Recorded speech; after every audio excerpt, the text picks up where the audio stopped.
putting so much pressure on ourselves, because I would never put that much pressure on 7-year-old me. Hi, my name is Alice. My channel is all about elevating to become the best, newest version of yourself, whatever that might look like for you. Of course, success looks different for everybody, but for me, I feel that I've held myself back a lot because of my fear of being too much, or maybe being seen as an attention seeker or somebody who hogs the spotlight. And where does that come from? It comes from a lot of the communication and words that were being said to me as a kid who was seeking more of a leadership type of role, I guess, whether it be like in school projects or in groups, and being told that you're being too bossy, you're being too much, you're an attention seeker.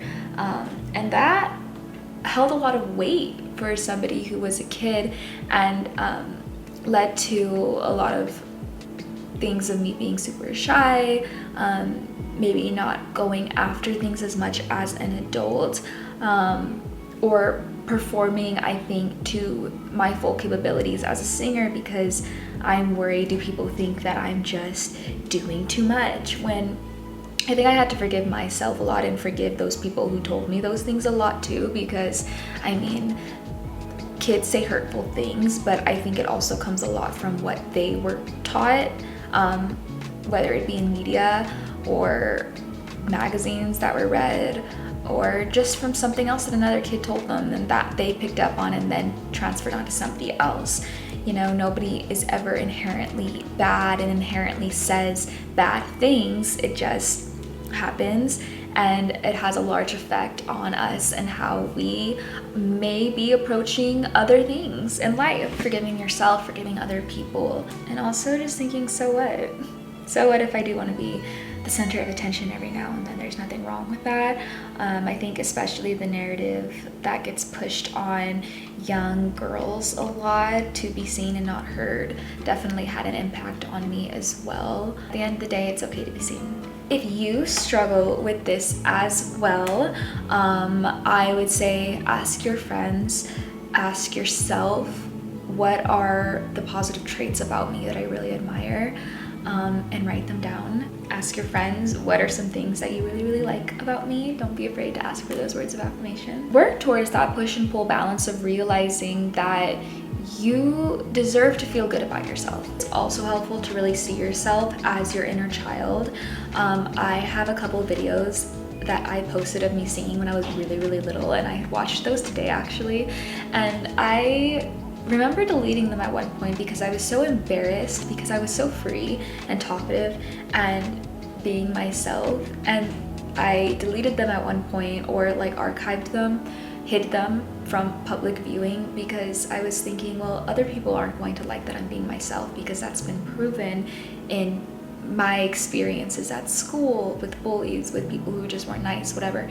And so I hid that part of myself, and I'm looking back, I'm just so happy that I didn't actually delete them, because I was just a little kid doing what I loved, and that in itself is so beautiful, and I give myself so much grace for maybe saying something that maybe wasn't the right thing, whatever that means, but I have so much grace for that little version of myself, and I'm sure that the older that I get, I will have so much grace for myself now, for this version of myself.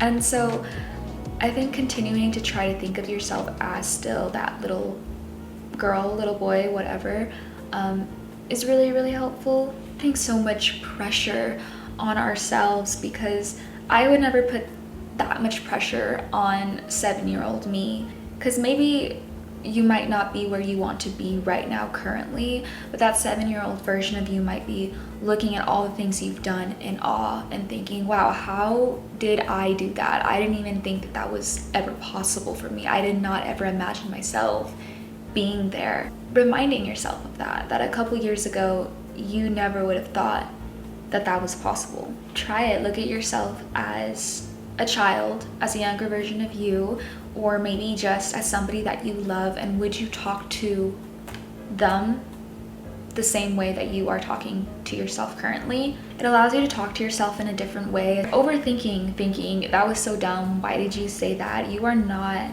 helping your self-love. You can say, okay, I made a mistake. Maybe I did say the wrong thing, but at least I have the mental capacity to realize that I said the wrong thing, and I can learn from it and grow from it, because I am the present version of myself, and that present version of myself has grown from that version of myself that existed a couple seconds ago and said the wrong thing. Because some people just be saying whatever they want without a care in the world, without a care if they offend other people, without, you know, sometimes they might even realize that they're being completely crazy and they just don't care.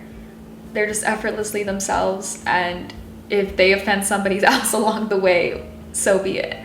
But there are so many other people who truly, truly, truly care too much, where they're overthinking, thinking, oh my gosh, was the other person offended? Did I say the wrong thing that was dumb? Did it ruin my entire, did that ruin their entire perception of me? Whatever it may be.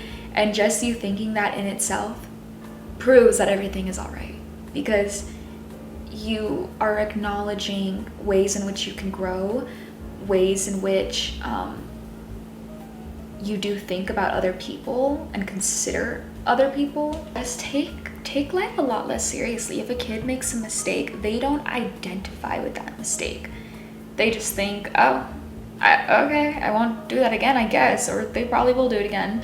But they don't care. They don't identify it and think, oh my gosh, I'm so bad now, that's who I am. When you think, oh, that was a mistake, now you can learn and evolve from that and gain a new sense of wisdom. Your mistakes are not your identity. You can separate your behavior from your identity. What you do and who you are two separate things. Just because you slept in today doesn't mean you're lazy. It doesn't mean you're going to be lazy for the rest of your life. Just because your business isn't doing as well as you thought it would doesn't mean you are a failure. The most successful business people today have at one point had a failure of some sort, whether it be going into bankruptcy or giving up one business to start a new one, or just not having as much success as they thought they would.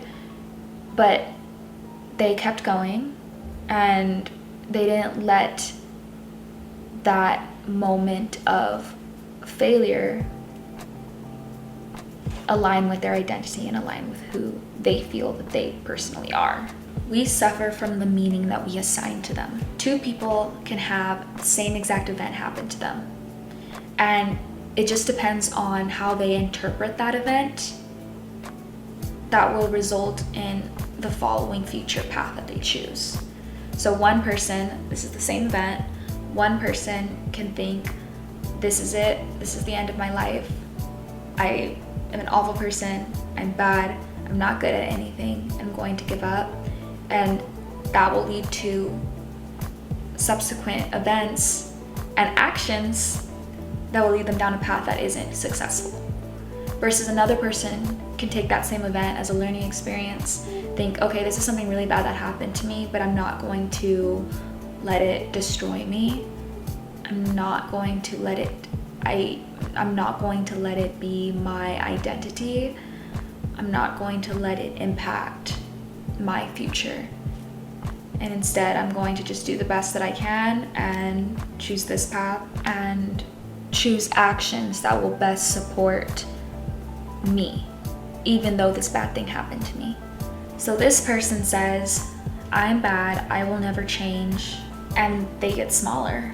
But this other person creates a lesson from it, grows wiser from it, gets bigger. The event is identical, but the interpretation is different. Interpretation creates identity, and then it creates action, which is your future. Some people get stuck at the identity. They get stuck and stagnant and just continuously find themselves rerunning this event over and over and over again. And then confirmation bias are looking for ways to affirm those negative feelings that they're feeling. Well, see, I went to the store and I didn't find what I needed, which reaffirms that it's because I'm a bad person and nothing good ever happens to me. Versus somebody else who thinks this bad thing happened to me, go to the store, oh, the thing that I didn't need it isn't here. Well, oh well, I guess I can go ahead and try something else, or I can go to a different store, or I can problem solve to find a solution, move on, and not let it be because I'm a bad person because of this and this and this. No, it's just sometimes things happen, but it doesn't have anything to do with me and my identity and who I am. The meaning that you assign to an event can honestly completely rewrite that event. We live in a world that has conditioned us for immediate gratification. We are able to order food on our phone, get it delivered to our home within a matter of 15 minutes.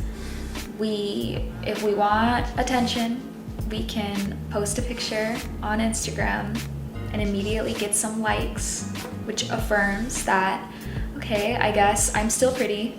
But if we go to the gym and we don't see abs right away after 2 weeks, some people will give up. We might eat healthy and listen to those positive videos and podcasts and are on our wellness journey. But when we have a setback and life becomes hard and difficult, after a month of doing that, we might just say, oh, see, all that stuff doesn't actually work. I'm just going to give up. Your wellness journey and your journey towards becoming an elevated, better version of you is not going to be instant. It's going to take months, years, decades. Same thing with like a proper good savings account. When you're saving and investing in stocks, I mean, it's literally the tortoise wins the race, you know, versus the hare. We may be faced with so many moments of instant gratification that our brain has been trained to expect that in every avenue of our life. Some people are going to wonder, how long is it going to take? When am I going to finally get the results that I want, that I deserve? It's kind of like a privileged sense of looking at it as well. Versus this other person is going to think, well, I put in the work every single day, results are bound to come. This other person just continues to show up every single day, knowing that eventually results are going to come. Because they keep showing up and showing up and showing up, and that they know that the result is inevitable. They know that their success is inevitable. They know it's going to happen. They don't know when. They're not worried about when. They're just worried about now and showing up now, and then knowing that eventually it's going to come. There's going to be a plan, a larger plan in focus that is bigger than us, that is something that we just don't need to worry about. That's the universe, God's plan. That's for them to worry about, you know? It's not for us to worry about. We just gotta show up as best as we can today, every single day. You're planting a seed, and as long as you take care of that seed, water it, nourish it, growth is inevitable. Take what resonates from this video and leave the rest. And remember to choose grace, move with intention, and elegance is a mindset. I will see you all in my next video. Thank you. Goodbye.